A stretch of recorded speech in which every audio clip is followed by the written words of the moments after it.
And that's what's coming out in front of you now. You can almost see why they like the word Matilda, the way it sort of waddles. They were going to call the infantry tank.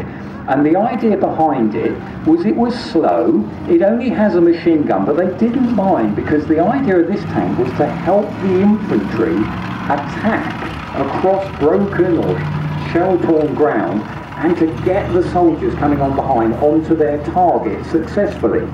Now, they only made, as I said, 139 of them.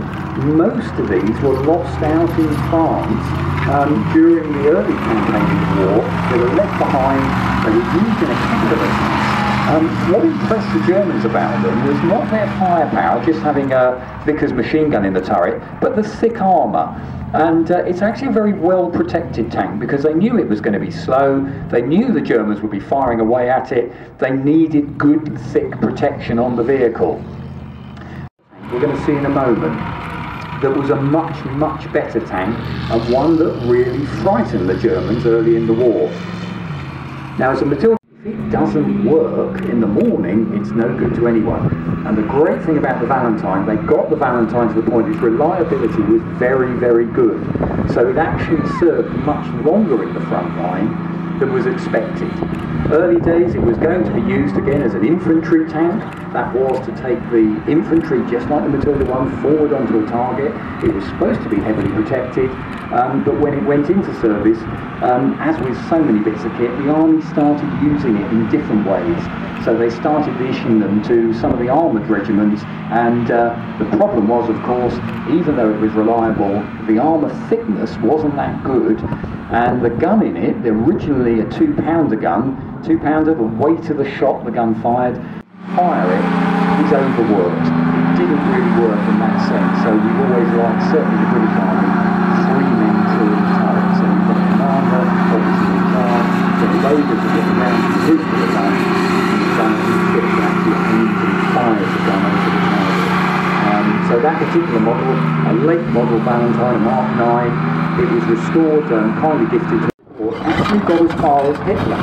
Now, Hitler read those reports and was disgusted to find that the standard German anti-tank gun could not penetrate the Matilda II. And that was one of the first spurs that actually got Hitler going to initiate what we now know as a Tiger program. In other words, getting the Tiger tank built. Often people look at the Tiger, think it was built in response to big Russian tanks. Actually, if you look at all the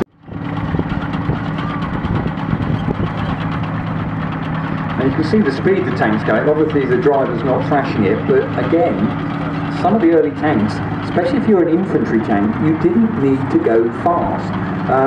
Top speed on a First World War tank, 3.5 miles an hour. Infantry tanks didn't want to go much faster than that because they didn't want to leave the infantry marching behind them. So speed was not an issue. And of course later in the war, if you're fighting other tanks, speed does become an issue, and that's why design of tanks is so varied and so rapid in the Second World War. Using that as a design feature, they put very wide tracks on the tank, which means it can cross all the boggy ground in Russia, very few metalled roads, and also snow as well, and they put an effective gun on it. After that, the Russians really didn't give a monkeys about the rest of the tank.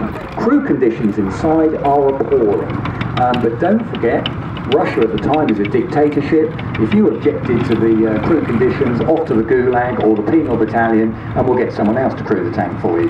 So the rest of the tank to the Western eyes appeared very, very crude. And when the Germans first captured some of these T-tanks, T-34 tanks in Russia in the summer of 1941, they didn't really rate them that much. Some were sent back to Berlin to be looked at. Albert Speer, the armaments minister of Germany at the time, he turned around and he says, "Stop a second, have a closer look at this." And the Germans realised what a good tank it was underneath all that crudity, bad casting of the turret, there's lines all over it, things a German engineer would never allow that tank to leave the factory, it looks too bad. So what they ended up doing, they were going to copy it. But being the Germans, they thought they could go one better, and they decided to make the Panther instead.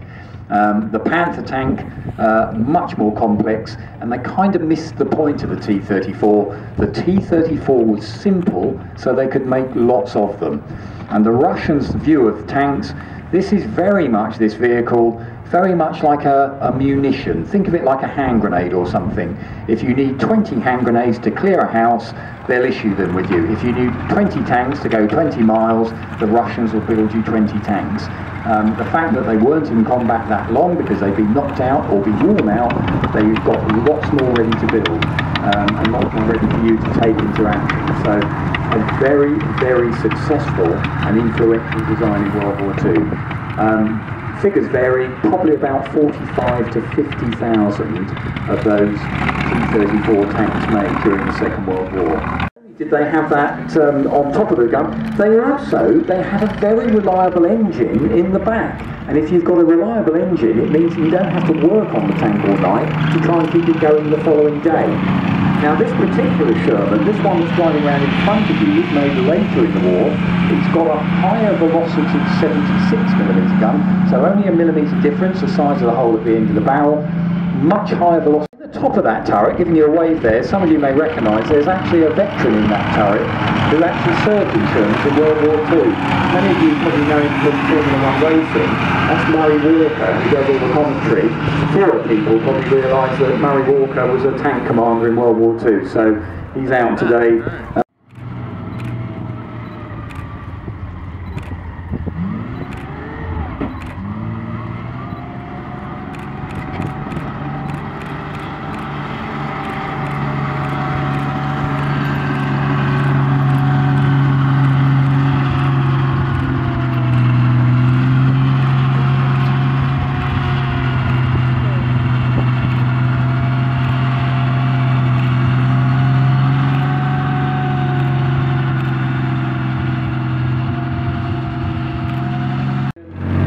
Reports have written about it, it's filmed and photographed, the King sees it, everybody climbs all over it, and it comes down to the museum in 1951.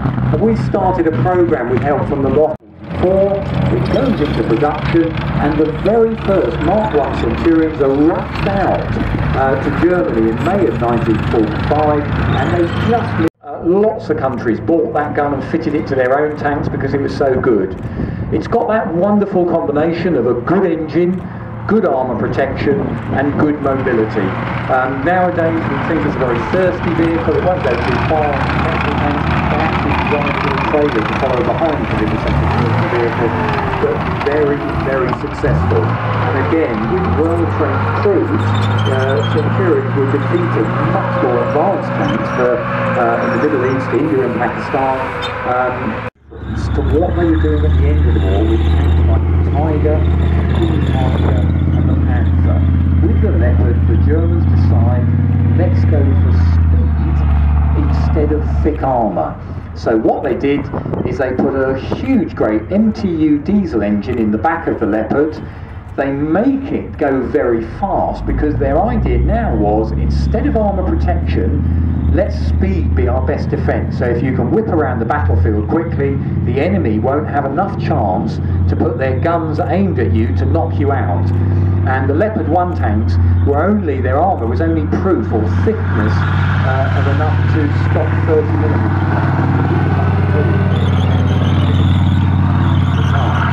Now where the Germans were very clever is they 120mm gun. This tank right now, it's a British gun that was converted and put onto the, because again their worry was that bridges would be blown up, how do we cross rivers, and they copied the idea from the Tiger, although ironically the Tiger tank had a snorkel, it was never actually used. Now the Leopard driving around, you may be able to see on the found in the past, actually you do need tanks, so they bought some more Leopards, put them back into service. Luckily they didn't ask for this one back that they gifted to the museum, so we're very lucky to have this vehicle here. There we are, that's just to wake you up if you were falling asleep with my commentary there. Now, the Leopard's going to drive off, and that brings our immediate part of the display with the running tanks to an end at the moment. What we'll then be doing for you, we'll give you another announcement. It'll drive up the road by the side of our new building. By the way, that new building, it should be finished by the summer. That's our new storage shed, our new conservation sector, and you should be able to start looking at some of the vehicles in there come September this year. So the Tiger will be driving up past that shed, back